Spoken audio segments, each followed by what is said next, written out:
கர்த்தருடைய பரிசுத்த நாமம் மகிமைப்படுவதாக.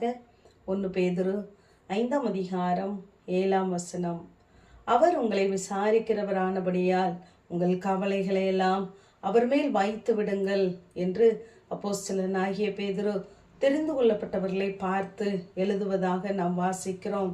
நாம் இந்த உலகத்திலே வாழ்கிறோம். கவலைப்படாத யாருமே இந்த உலகத்திலே இருக்க முடியாது. ஆனாலும் அநேக நேரம் கர்த்தரால் தெரிந்து கொள்ளப்பட்டவர்களுடைய நம்முடைய வாழ்க்கையிலும் கூட நம்முடைய கவலை நம்மை விசாரிக்கிறவரை மறக்க செய்கிறது. நாம் தேவனால் தெரிந்து கொள்ளப்பட்டவர்கள், கர்த்தரால் பிரித்தெடுக்கப்பட்டவர்கள் என்பதை எல்லாம் மறக்க செய்கிறது. ஆகவேதான் நாம் மனிதர்களை தேடுகிறோம். யாரையாவது மனதில் வைத்து கொண்டு இவர்கள் என்னை விசாரிக்க மாட்டார்களா, என்னை என்ன என்று கேட்க மாட்டார்களா என்பதையெல்லாம் நாம் நினைத்து நம்மையே ஒடுக்கி கொள்ளுகிறோம். ஆனால் நிதர்சனமாக நாம் பார்க்கும் பொழுது மனிதர்கள் நம்மை விசாரியாததற்கு காரணம் என்னவென்றால் அவர்களால் நமக்கு ஒன்றுமே செய்ய முடியாது. நம்மை விசாரிக்கிற தேவனுக்கு அவர் செய்யக்கூடாதது என்று ஒன்றுமே இல்லை. ஆகவே அவரால் எல்லாம் செய்யக்கூடும். நாம் அநேக நேரங்களிலே தேவன் நம்மை உயர்த்தக்கூடாதபடிக்கு நம்முடைய கவலை தேவன் பக்கம் சேர விடாமல் தடுத்து விடுகிறது. ஆகவே இந்த நாளிலே நம்மை விசாரிக்கிற தெய்வ சமூகத்திலே நாம் நம்முடைய கவலைகளை எல்லாம் நாம் இறக்கி வைப்போம். சங்கீதக்காரன் சொல்லும் பொழுது நாம் தேவனை அசட்டை பண்ணி அவர் என்னை கேட்டு விசாரிப்பதில்லை என்று நம்முடைய இருதயத்திலே நாம் சொல்லுவோமானால் நம்மை துன்மார்க்கன் என்று வேதம் சொல்கிறது. ஆகவே நாம் துன்மார்க்கனாய் இராதபடி கர்த்தரால் தெரிந்து கொள்ளப்பட்டவர்கள், அவருடைய அன்பினால் விளைக்கரையமாய் வாங்கப்பட்டவர்கள் என்பதை மறந்து போகாதபடி நம்மை விசாரிக்கிற தேவ சமூகத்திலே நம்முடைய பாரங்களை கவலைகளை இறக்கி வைக்கிறவர்களாய் இருக்க வேண்டும். ஆதியாகமம் 21ஆம் அதிகாரம் 17ஆம் வசனத்திலே அங்கு தூதன் ஆகாரை பார்த்து கேட்கிறார், உனக்கு என்ன சம்பவித்தது என்று சொல்லி கேட்கிறார். அவள் பதில் சொல்வதற்கு முன்பதாகவே எல்லாவற்றையும் அறிந்தவர் சொல்லுகிறார், பயப்படாதே என்று சொல்லி.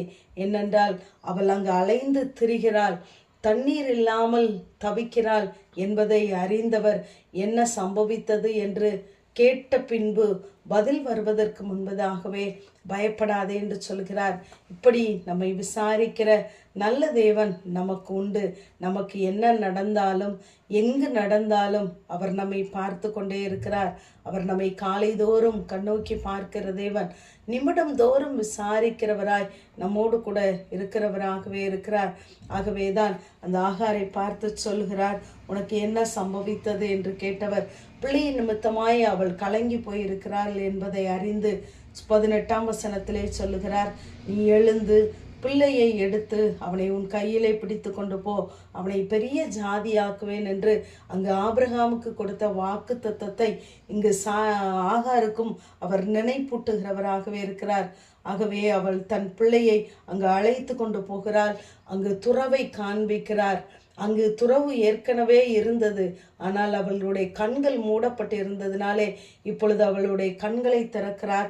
அவள் அந்த துறவை பார்க்கிறாள். 21ஆம் வசனத்திலே பிள்ளை இப்பொழுது வளர்ந்து வருகிறது. அவளுடைய தாய் ஒரு பெண்ணை அவனுக்கு விவாகம் பண்ணி வைத்தாள் என்று சொல்லி நாம் பார்க்கிறோம். விசாரிக்கிற தேவன் நாம் வளர்ந்து வருகிற எல்லா சூழ்நிலைகளிலும் நம்மோடு கூட இருக்கத்தான் செய்கிறார். பிள்ளை தளர்ந்து போனதை பார்த்த ஆகார் இப்பொழுது பிள்ளை வளர்ந்து வருவதை பார்க்கிறார். நம்முடைய வாழ்க்கையிலும் நாம் ஒவ்வொரு நாளும் வளர வேண்டுமென்றால், உயர்த்தப்பட வேண்டுமென்றால் நாம் தேவனையே அண்டிக் கொள்ள வேண்டும். கர்த்தரையே சார்ந்து கொள்வோமானால் நம்மை விசாரிக்கிற தேவன் ஒவ்வொரு நாளும் அவர் நேர்த்தியாய் நம்மை கரம் பிடித்து விசாரித்து கூட இருந்து நடத்துகிறவராய் இருக்கிறார். அவர் நம்மை விசாரிக்கும் பொழுது நம்முடைய வாசஸ்தலத்திலே குறைவு ஒன்றுமில்லை.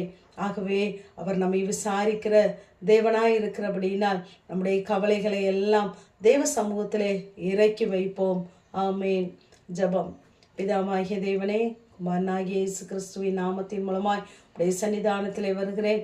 அவர் உங்களை விசாரிக்கிறவரானபடியால் உங்கள் கவலைகளை எல்லாம் அவர் மேல் வைத்து விடுங்கள் என்ற வேத வார்த்தையின்படி நீர் எங்களை விசாரிக்கிற தேவன் கூடவே இருக்கிறீர் ஆண்டவரே. அதை நாங்கள் உணர்ந்து ஒவ்வொரு நாளும் உடைய தெய்வ சமூகத்திலே நாங்கள் நிற்க எங்களுக்கு பலன் தாங்க. இயேசுவின் மூலம் ஜெபங்களிலும் எங்கள் நல்ல பிதாவே. ஆமேன்.